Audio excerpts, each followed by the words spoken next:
Welcome, and thank you for tuning in to the Sunday services at Center for Spiritual Living, Denver. We are a loving and prospering community in the heart of Denver and online. We now conduct hybrid services at the historic Grant Avenue Community Center and Sacred Place, located at 216 South Grant Street, Denver, Colorado.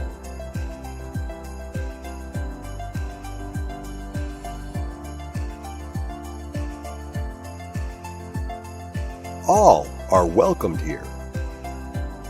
A place, space, and face of love. We are a spiritual community practicing universal principles that enrich our lives. We are grateful that you have blessed us with your presence. While online, we'd love to know you're watching with us. Feel free to leave a comment and let everyone appreciate you. With everything going on, life can feel overwhelming. CSL Denver wants you to know we are here for you. Please know that our practitioners are available for personal prayer work. Our licensed spiritual practitioners' names and phone numbers are available on our website at csldenver.org. Or if you have a prayer request, feel free to email it to info@csldenver.org. For your convenience, you'll find clickable links in the description of this broadcast. Rev Elzia, along with all our guest speakers, practitioners, service coordinators, and musical inspirations, want you to know how truly grateful we are that you are with us today. Thank you for your continued support and participation in our services, workshops, and events, as well as providing financial contributions to our center. If you're interested in upcoming events and information, we send out weekly newsletters. Sign up by visiting www.csldenver.org. We deliver services in a hybrid format where we meet in person at 216 South Grant Street. We will also continue to live stream all services on Facebook and YouTube every Sunday.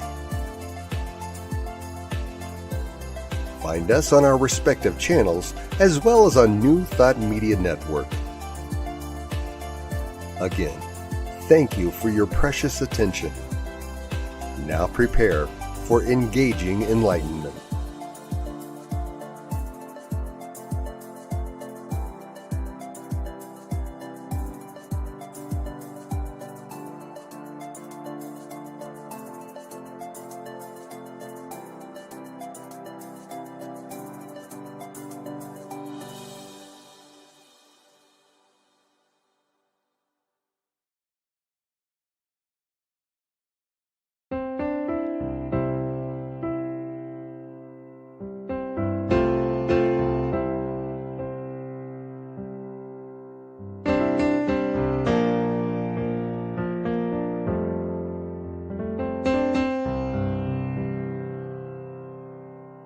There is a garden where dreams come true,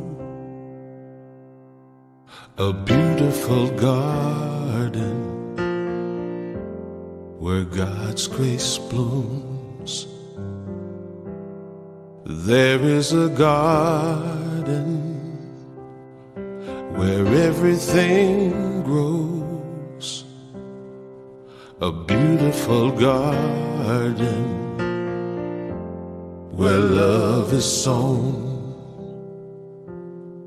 And in this place of light and love, you can have anything that you're dreaming of. There is a garden where dreams come true,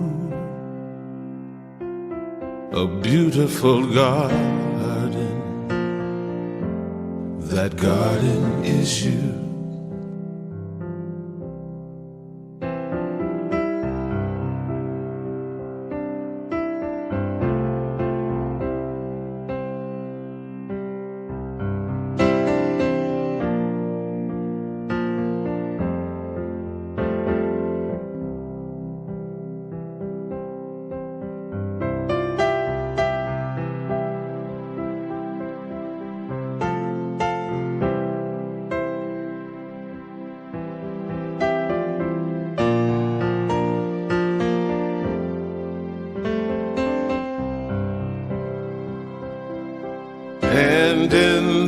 place of light and love.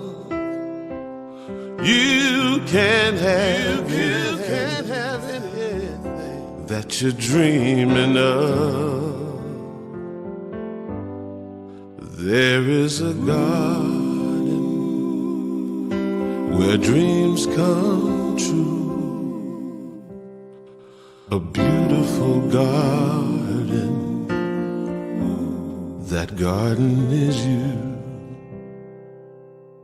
Such a beautiful garden. That garden is you.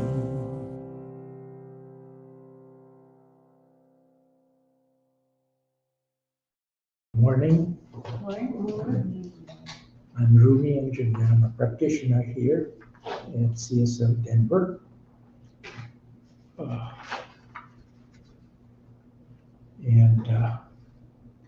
Before we begin, let's just have a little prayer. If you would please take a deep breath and let it out. And we know that this morning, today, we are gathered together in many, many colors. And we are blessed. We bless this service.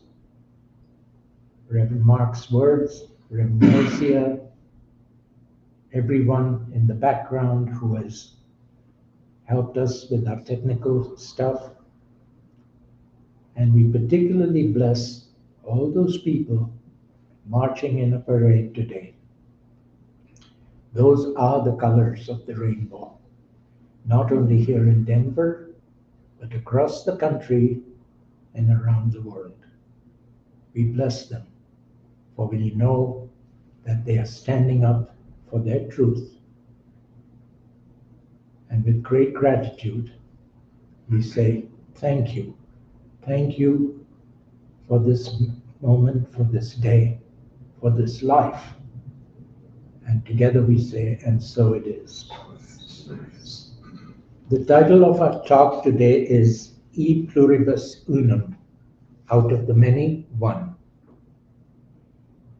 My reading today slightly rearranges the saying to E Unum Pluribus, out of the one, many, which after all is the Science of Mind Creed. In chapter 3 of the Science of Mind book, Ernest Holmes writes, there is one spirit, one mind, one substance, and that one is manifesting in and through all of creation.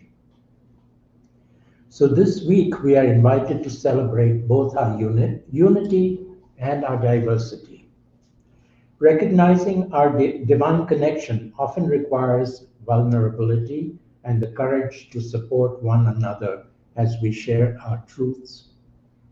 While we may not always agree, each challenge presents an opportunity to practice emotional regulation, heal our own trauma, and use our voices to advocate for ourselves and others. Different definitions of unity may lead to conflict, but such conflict invites discussion, healing, and transformation. When feeling frustrated with the pace of cultural evolution, find solace in Dr. Martin Luther King's words. The arc of the moral universe is long, but it always bends towards justice. And from our founder, Ernest Holmes, in This Thing Called You, he writes, if you would catch the vision of joy which would be yours, you must dry your tears, you must lay aside your fears, you must think from the inspirational center within you, which is nothing less than the divine in you singing its song of life. And so it is. And now to the music from Lynn Floyd with a song called Instrument of Peace. Good morning, CSL Denver. Lynn Floyd here with you again today. I got another one we can sing together today. It's called Instrument of Peace. It goes like this. Make me an instrument. Make me an instrument. Make me an instrument of peace. Make me an instrument. Make me an instrument. Make me an instrument of peace. Second part goes like this. Where there is hatred, I will love. And where there is sadness, I will bring joy. And where there is darkness, I will shine. I am an instrument of peace. Make me an instrument of peace. Now back to the top, here we go. Make me an instrument. Make me an instrument. Make me an instrument of peace. Keep that going, sing it again. Make me an instrument. Make me an instrument. Make me an instrument of peace. Where there is hatred, where there is hatred, I will love. Where there is sadness, where there is sadness, I will bring joy. Where there is darkness, where there is darkness, I will shine. Claim it. I am an instrument of peace. Then make it your prayer. Make me an instrument of peace. Let's do it all again. Here we go. Make me an instrument. Make me an instrument. Make me an instrument of peace. Sing that again. Make me an instrument. Make me an instrument. Make me an instrument of peace. Where there is hatred, where there is hatred, I will love. Where there is sadness, where there is sadness, I will bring joy. Where there is darkness, where there is darkness, I will shine. Claim it. I am an instrument of peace. Make me an instrument of peace. Claim it. I am an instrument of peace. Make me an instrument of peace. Make me an instrument of peace. Last time. Make me an instrument of peace.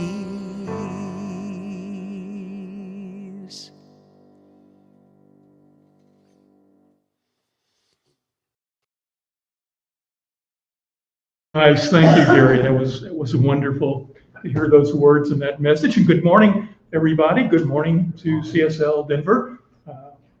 Great to see everyone here in the room. For those of you who are online, great to see you. Maybe I don't see you, but maybe we are exchanging energy on some level as well. It's just great to be here. And whether you're watching online live or you're watching on the recording, we just know that this time together is a blessing. I hope that this message this morning serves you and is beneficial for your lives. Before I get into the message, however, I do want to mention a couple of things that may be of interest to you. Many of you may know that I serve as the Vice President for the Science Mind Archives, and I'm one of their key researchers. And I think what I've been here before, I've mentioned the fact that we helped compile and wrote the intro for the Ernest Holmes at a Silvermar book, which was all of his lectures from that time in the 1950s when he spoke and taught at Silvermar. I work on a lot of other projects as well, and one of those was reviewing and posting Ernest Holmes audios online for the archives. And through that project, we discovered some audios that we realized were parts of his TV show that he did in the 1950s. And that led to some curiosity on my own part and research leading to finding, when did this program run? How did it run? What's the story behind it? And when the Science of Mind Archives moved recently to Unity Village, I was blessed to be able to do a presentation there where we shared some of the findings I had uncovered regarding Ernest Holmes' short-lived TV show. And that has then since led to an article in the current Science of Mind. So the one that you've got now, the July issue, has an article by myself about the history of Ernest Holmes and his use of the media with an emphasis on his TV show. So I call your attention to anyone who's out there who's interested in the history like I am of Holmes and this movement, to find that article and to read it in concert with other things that you know about this teaching. And from that, we're also doing a presentation on behalf of the Science of Mind Archives. It's coming out on July 24th. It will be online. This online presentation is done. And if you're a friend of the archive in terms of supporting them, it's a free gift to you. If you're not, you can either become a friend or you can actually pay for the program as well. And we're going to be playing clips from the one known video of the program. We're going to be playing clips from the audios of other Discovery TV shows. We're going to be showing some graphics and material relative to the background and history of the show, the recording process, etc. I personally, as sort of a geek on history, I find it great, fascinating, and interesting, and I hope you do too. If you find that interesting, go to the Science of Mind Archives website, scienceofmindarchives.com. There's information on their homepage about that presentation and how you can sign up. If you're a friend of the archive, you're going to get an email asking you or giving you info on how to RSVP for it. That's it. Let's get into today's talk. As Rumi mentioned, the talk's entitled E Pluribus Unum. And we all know that statement because it's on our great seal of the U.S. It's on many of our coins. It's on much of our currency. And we have grown up with a flow of this phrase in the background of who we are. What's interesting to me, and I was thinking about this week when I was thinking about the talk that I wanted to give you relative to that, is it's the first time I've ever done a talk where my talk title was not English. And in fact, it's a Latin phrase, which made me reflect on the fact of my high school days when you could take Latin. And I did not take Latin. Back when I was in high school and they offered it, I felt like nobody really spoke Latin, and was that really going to be beneficial for me? So I spent my foreign language coin, as you see, on Spanish. Now, I know a lot more Spanish words, but I wish I could speak Spanish fluently, but I at least know a lot of phrases. I know very little Latin. And so this message today won't be like an old Catholic sermon where everything was in Latin, but it will be in English. And I'm only going to be referencing the phrase E Pluribus Unum pretty much right now, and referencing, just as Rumi mentioned, that it means out of the many, one. Out of the many, one. Now, that is sort of something that we are all aware of because of the historical aspect of the United States. And what I'm going to talk about this morning is the U.S. piece of it and our implementation of that phrase within the consciousness of this country. But I want to meld into later on this morning to talking about the metaphysical aspects of it and how it melds into Science of Mind in a way that Rumi so perfectly laid the stage for that. So it's moving from the physical world to the spiritual world, as you went through this process this morning. As we look at the history of the phrase, where did it come from? When was it instituted? Well, it really came about right after the formation of our country. Phrase was actually originated by an immigrant. It was an individual who was born in Geneva, the Republic of Geneva, which is south part of Switzerland. He was of French origin, and he immigrated to the United States, and the country, the new fledgling country, hired him as a consultant to help them with design ideas regarding many of the things of the early country, including the Great Seal. And it was this aspect of it that this individual came forward and recommended a phrase, E Pluribus Unum. E Pluribus Unum had been used historically prior to that, but not in the context that it was with the U.S. and its Great Seal, and then how we've used it on our currency and so forth. Now, Originally, the meaning of the phrase referenced the fact that we had 13 different colonies that were coming together as one country. And in fact, the phrase itself is 13 letters long. And so those 13 letters stood at that time, and for many years, it stood as a representation of the very disparate kind of colonies that had come to this new land with a new idea for how they wanted to express their freedoms and who they were. Different countries of origin, different, in many cases, languages, different religions, different ideas. There was one dream. One dream was to set about a new life. And that dream got melded into the dream of a new country through the process of the formation of the United States. But the interesting thing is that although the phrase originated as a means of uniting 13 different colonies into one nation, it's actually taken on a life of its own. And that phrase, coupled with a couple of other things, the very inclusive language that we find not only in our Constitution, but especially in the Declaration of Independence, when we speak about the fact that all men are created equal and are endowed with by their Creator with certain inalienable rights, such as life, liberty, and the pursuit of happiness, that this kind of inclusive language set the stage for a very inclusive country. It set the stage for an ideal that we have been working towards and moving towards throughout our history. An ideal that we can very easily recognize we've not yet met the ideal, but are continuously moving closer to it. Much like when Rumi talked about the quote from Martin Luther King in the arc of justice ever bending upward, our upward nature of our country has ever been more and more towards a higher and greater sense of inclusivity. But we're not there yet.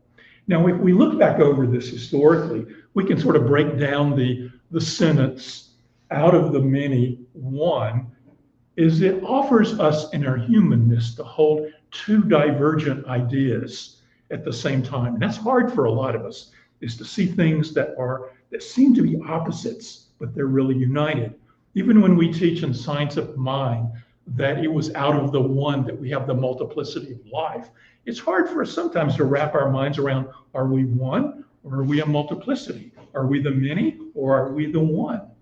And in consciousness, we have to hold these two ideas simultaneously. Now, for our country, historically, it's caused us to really recognize when we talk about the out of the many, who are the many that we're allowing into the one? Because the ones we're allowing into the one, what do they get by being part of the one? They get all of the freedoms and the high vision of this country. They get the opportunity to express themselves, to pursue happiness, even though we know happiness is within us and is always there. But the opportunity through our lives to learn and grow and to recognize the happiness that is already there. Who gets that freedom to do that? And so we've always wrestled with and had an aspect where we're continuously changing. You know, and there's a degree of irony when we look back on it, is these very inclusive statements that we find in the Declaration of Independence and the Constitution, and the acceptance of a motto that says, out of the many, one, came from actually a minority of this country. It was actually white, Anglo-Saxon, Christian, men, landowners who came up with very inclusive language. And if we look back at the time in the late 1700s, that out of that many that created that statement was actually a minority of the country. And it's only over time that we've more and more become more inclusive and adding to and saying, who are the many that can partake of the gifts of this one country? Sometimes that grows and sometimes it shrinks. Sometimes it grows and sometimes it shrinks. Now, this leads me to a couple of metaphysical concepts I want to introduce at this point as we look at our history aspect of this message this morning. There's one metaphysical concept that's taught in Science of Mind, is a concept of evolution. And you might say, well, evolution's not a metaphysical concept. We teach evolution in our schools. Well, what we teach in biology of evolution is a physical evolution.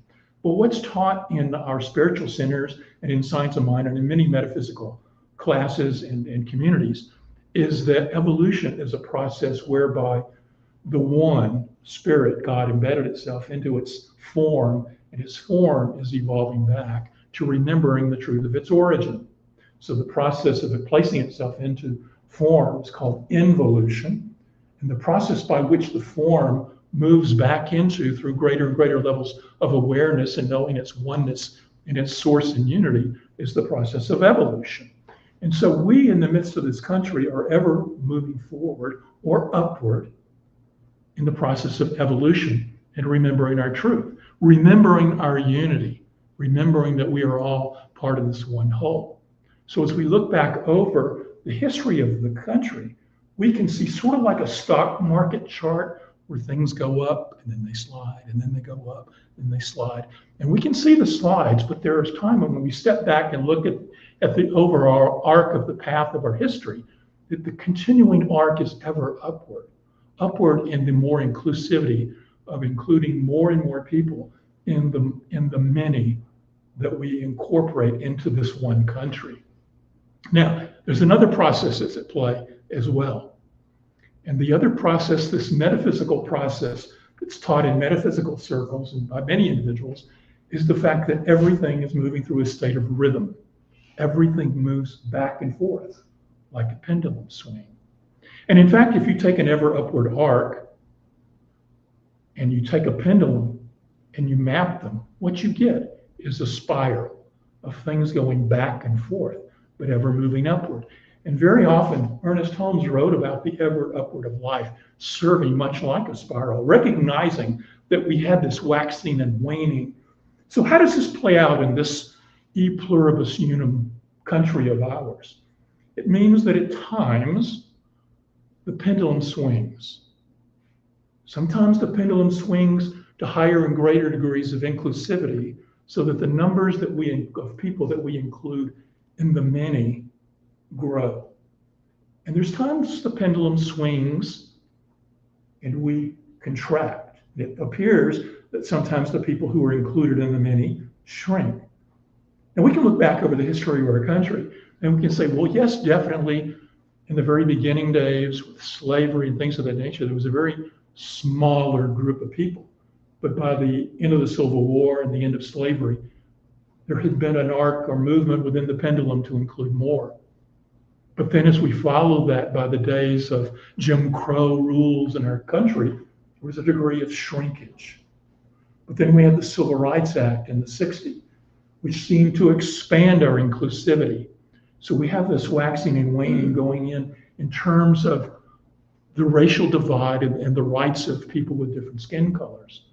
But it's not only in that group. We can also look at it from the standpoint that women did not initially have the right to vote. And in many cases, women were seen as second-class citizens in this country. But over many years, a period of time, and especially in the late 1800s and early 1900s, an act to expand the rights and include into the many women those rights to become part of the one that had previously not been included. And that's continued to expand, but we can also see times through Supreme Court rulings where sometimes those rights get expanded and sometimes they get shrunk. We can also take it and look at, are we inclusive and open to the entire, opening our borders to the vast diversity of people on this planet? There's many times in our country's history, that we've shrunk the borders and limited people who can come here. And there's times we've expanded it and said, and we welcome more. There has been this waxing and waning and a shifting of a pendulum that's been playing out in our country throughout its history. And there's times that we can celebrate that many expanding, and there's times that we can see, and for many of us who are in this philosophy and see the unity of all people and all life, can feel concerned over the shrinkage that might occur in our country in expanding. But we have to also focus on the fact that the ever upward arc is upward. That even though we may have temporary swings of the pendulum where things are not as we might want them to be, that the pendulum always swings back in some form or fashion. More on that as we get through it.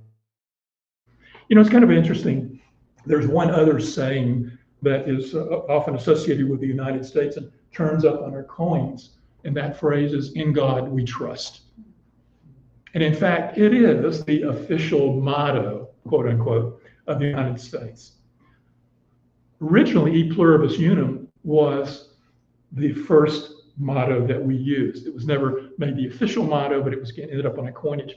The "In God we trust" came later, really came in more to form in the 1800s. Historians cite that there was a force within the United States, which still exists, of people who want to say that our great country, where out of the many we're one, that the many should reflect that we're a Christian nation.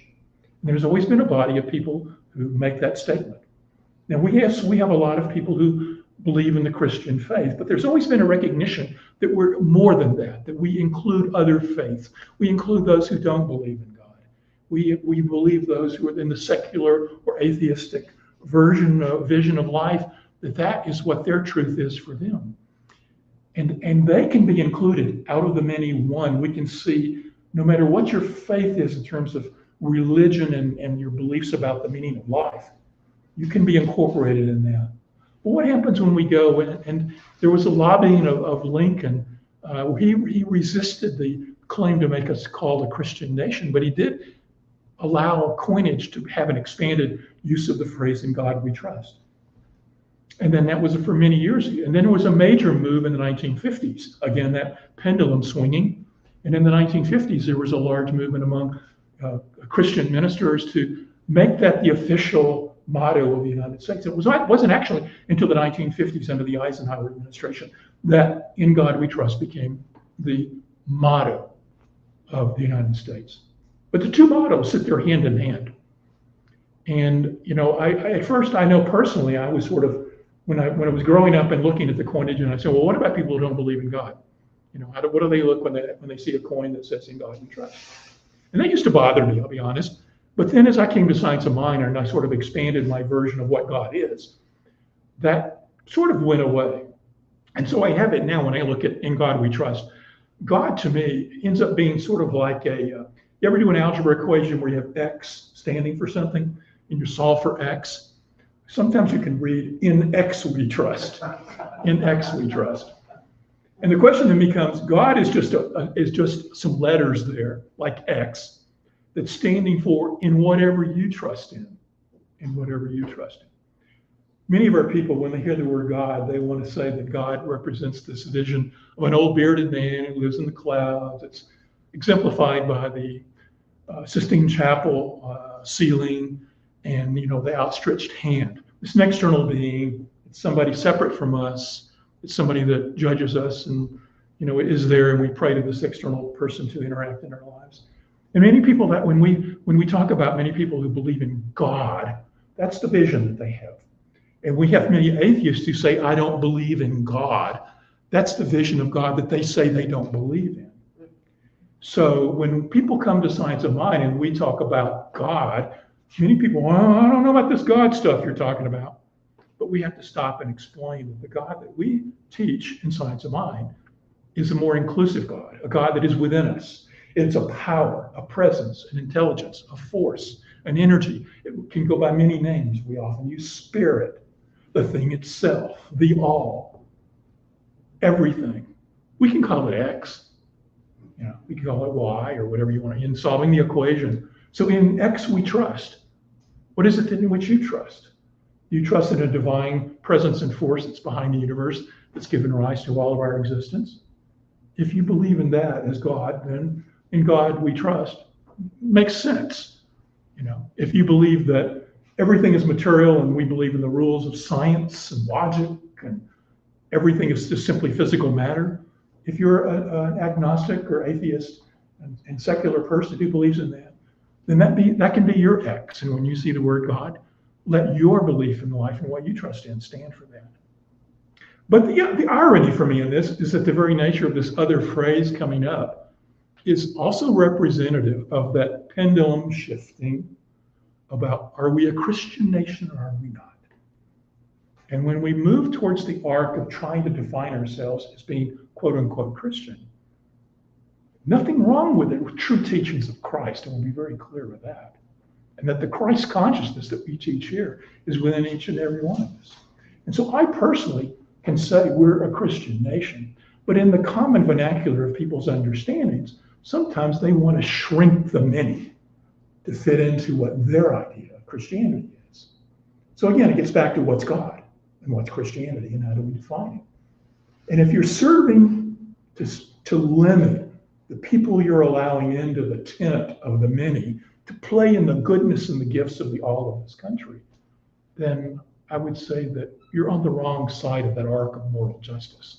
Because we really are moving towards a more inclusive, a more understanding world that represents that everything is one. Now, I'm going to shift here, because what I've really been talking about up to this point is that out of the many, one has served as a shift in consciousness for the planet, that as humans around the world have looked for their highest and greatest expression, they've looked to this country, the United States, and said, and defined it as the great shining city on the hill that we hold up as an example to the world of what we can be. But we're made up of humans. And we have this rhythm of waxing and waning, of expanding the all and the many, and the shrinkage of it. And I know many of us feel concerned because right now in the world, it appears that we're in one of those pendulum shifts towards shrinkage, towards limiting who's the many that we're going to allow to have the freedoms of the all. And so then that raises a question for us, because if our vision is that the many is everyone, and that's what we teach here, then we don't want to shrink it. We want to continue to expand it. And not only open it up and expand it, but that the freedoms and protections and the abilities to live the greatest life and to live our fullest life and find our life purpose and to express it in life, we want it not only for people who are citizens and residents of the United States, but we want it for every person on this planet. Now, that leads us to the fact that all of this that I've been talking about is happening in one of a couple of realms in which we live and move and have our being. And I'm now shifting sort of like the spiritual, metaphysical side of things a little bit more. We always talk about the fact that we are spiritual beings having a human experience. And those of you who've heard me talk before, I always come here and say, we're living in multiple worlds simultaneously, that we are day to day looking out here in this physical world, in the world of politics, and we are thinking about it in the world of our minds and giving our ideas and judgment to the world of form or the material world.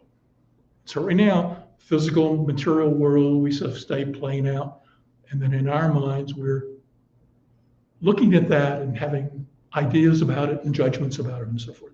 But there's a higher realm that's our real truth. And that's where that true ideal is, and that's the realm of spirit, or God, or the one. Because if you remember a minute ago, I said it was out of the one came the many, as Rumi talked about. Out of God or spirit came through the process of involution everything that we know and sense in the world of form, who is now evolving back in its awareness to remembering that oneness. That's the path we're all on. It's the hero's journey that every one of us are involved with in our own life. We're all involved in however you play it out towards a remembrance of your wholeness of the oneness of all of life. Okay. Now, as you do and move through this process, so is everybody else. They appear to be separate from you, but we're all one. And in their individualized expressions, as Holmes defined it, we're not individuals. He called us, we're individualized expressions, because the word individual seems to make a separation or a barrier between you and me. But if we're individualized expressions, what he's trying to get at by saying that phrase is that there's a oneness, an energy, a flow of which we're all moving and having our being. But we've sort of put a little permeable barrier around ourselves and expressing as this part of the one. And our part of the one is trying to remember our oneness. And that's where we're all going. And so as we look out at life and we think about out of the many, one, it's playing out not only in the world of form through our country, which we then judge and think about in the realm of the mind. And it's been driven by a vision or an ideal that came to us from spirit. I have no doubt that the individual who came up with E Pluribus Unum and the founding fathers of this country were divinely inspired by spirit to come up with the ideas that would guide us, to nudge us along our evolutionary path to remember our oneness. But our humanness bumps into our spiritual nature over and over, and causing this pendulum swing in our awareness and in our political systems as to who we can see as part of the one. Is it people who look and think and feel and act? Is it me, just as I am? Or is it everyone? And I have to be open to the everyone. So this leads us, when we recognize it, to seeing we're called to live in two realms at one time. We're called, in fact, I look at it sometimes that if you look at it like a three-layer cake, spiritual, mental, physical. Here in the middle, we're in our mental, and we have an ability to choose which way we're going to focus. We can look up to God and spirit and get guidance from the ideals of where we know we're heading in our evolution. Or we can look it down in the world of form and see the conflict and division and focus on that. We teach in Science of Mind that what we give our energy to is what we grow in our lives. What we resist persists. If we're resisting the world of form, we're going to get more of that. But if we can turn our vision highward to God and the Spirit and see the ideal that we're all one and can live from that vision, and that's the challenge, I acknowledge, but if we can live from that vision and bring it back into the world of form, then we can serve that evolutionary path for us and the changing of the pendulum to swinging forward so that we can see and create a world that works for all, which is, of course, one of the visions of Centers for Spiritual Living in total. So, where does this leave us this morning? Well, it leaves us with the fact that we're looking at two realms. And the interesting thing is, this is something I've been thinking about more and more lately, the fact that every religion, every faith, every type of spiritual / teaching of meaning serves in general two purposes. Whether you're going to a fundamentalist Christian church, a Jewish synagogue, a Muslim temple, if you're going wherever you're going, Catholic church, every church serves two purposes. The teachings should guide you to living in the world of form, the material world of people. They should give you guidance through our philosophy is what's the best thing for us to do in this world in which we find ourselves. Okay. That's one purpose of every religion, is to help us. And in fact, many people will stop right there. But there's also another purpose for every faith teaching. And that's to us to transcend this world. We're here not only to transform the world, but to transcend the world. In fact, in my mind, the cross represents that. The horizontal aspect of the cross to me represents the fact that we're here to transform this existence that we're finding ourselves muddling through. But the upward arc points us back to spirit, that we're ever upward moving and transforming our own lives to transcend this world. So the question then becomes, what are you, those of you watching this and those of you in the room, what are you doing to transform the world to a world that works for all? How are you showing up? You know, it's one thing to look at the political things that are going on in the world right now and complain about them and wish they were different and all of that, or celebrate them if you're on another end of the political spectrum. But all of this calls us to say, what is mine to do and be in this physical world? What do I truly believe? Do I truly believe that we're all one? Do I truly believe that every person, no matter what their skin color, their religion and beliefs, whatever their background is, their country of origin, their sex or sexual orientation, whatever it is, do I believe they're all part of the one and deserve to be included in the many that are part of the one? Do I? If I truly do, then what is mine to do and be? In many cases, we have to look at the sphere of influence that we have. And let's say, in this realm of life of myself, what behavior can I model? Where am I called to step up and to be in action? Where can I be a force that moves the pendulum back to more and higher, greater levels of inclusivity in this country and in the world?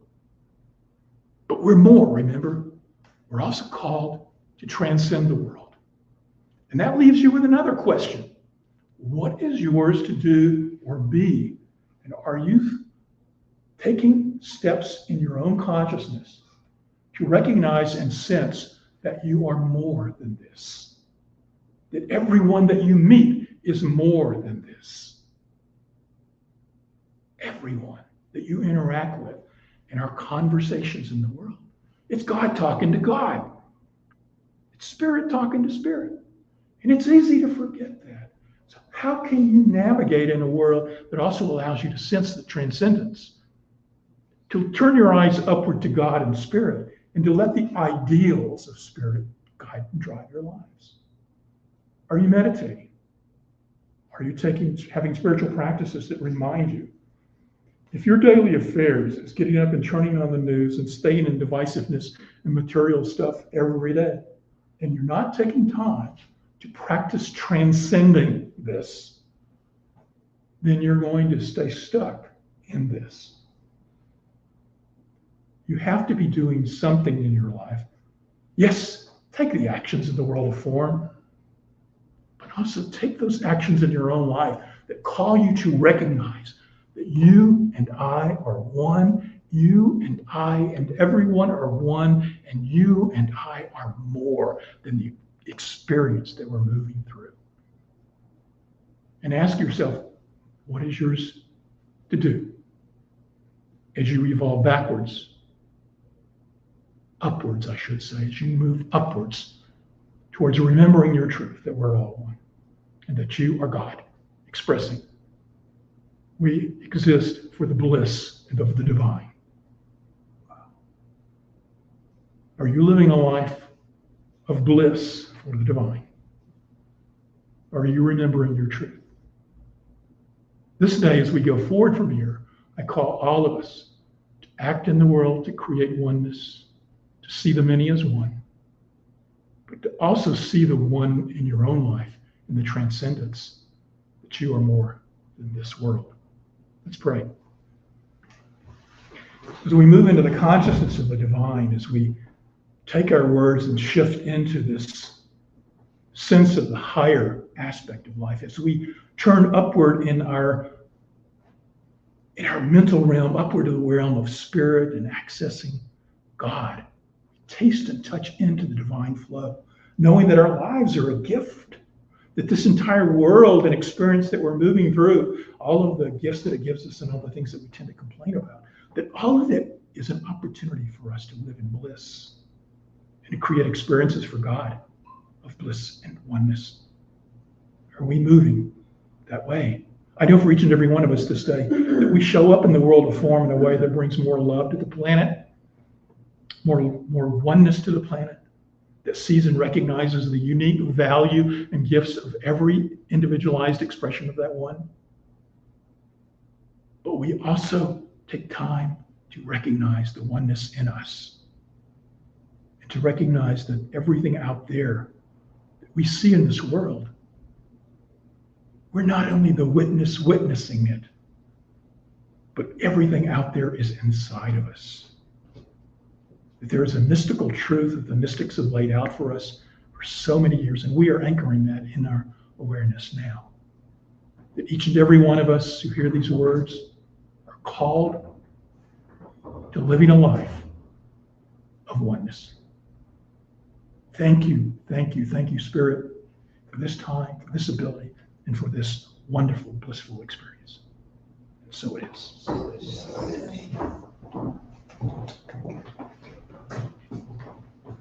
And so it is. Thank you, Reverend Mark, for that inspirational talk today. The one thing that always rings true is the oneness. And as we continue to do that and anchor into that oneness, we will continue to elevate and transcend, as Reverend Mark says. And so we want to thank him. And it's now that time for sacred giving. to support CSL Denver and all that we do. This is a one family deal. This is a one community deal that we come together to help and support each other as we move through this thing called life. So we want to thank you, however you give to support this environment.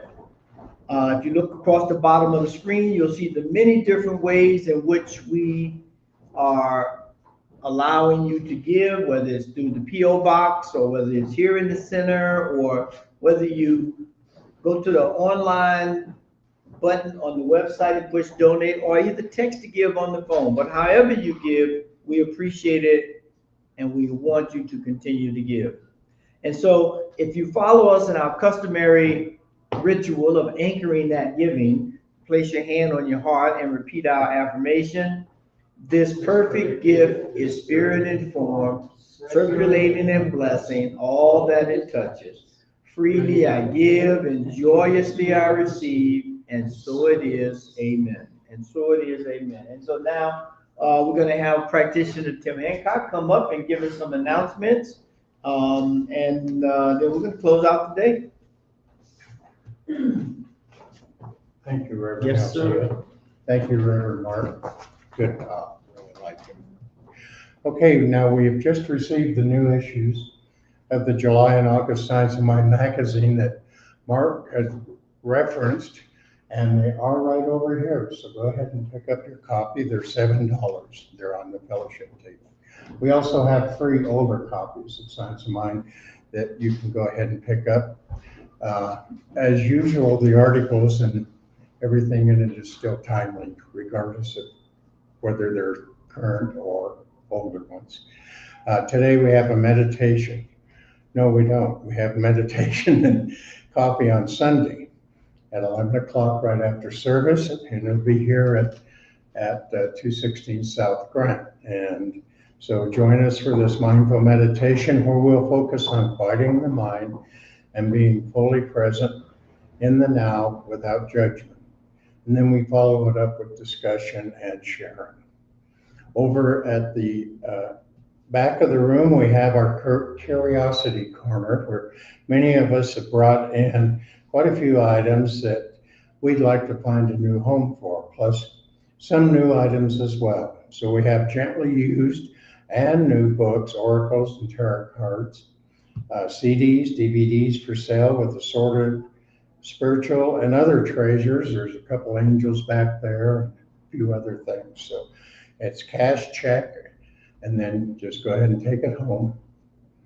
And we are blessed for New Thought Media and Diego as our Sunday service producer.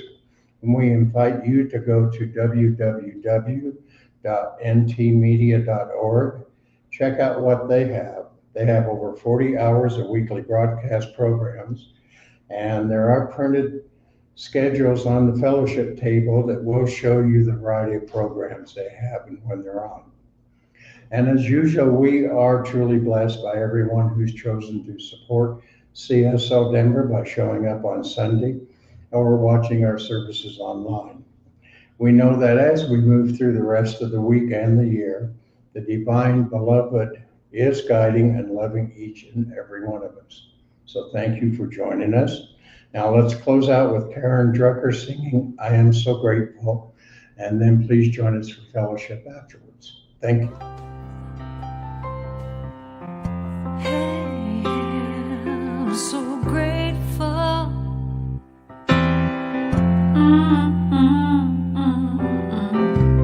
I'm so grateful.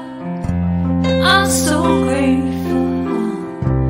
I'm so grateful for all that I have.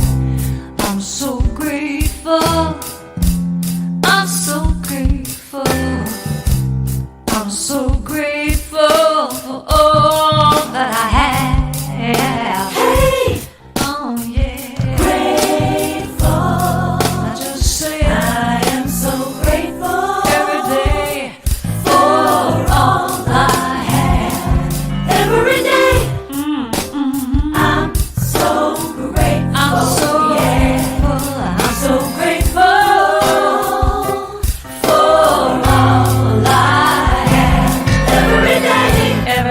I said, grateful, how I'm grateful every day. Oh yeah, I am so grateful. Oh yeah, so grateful.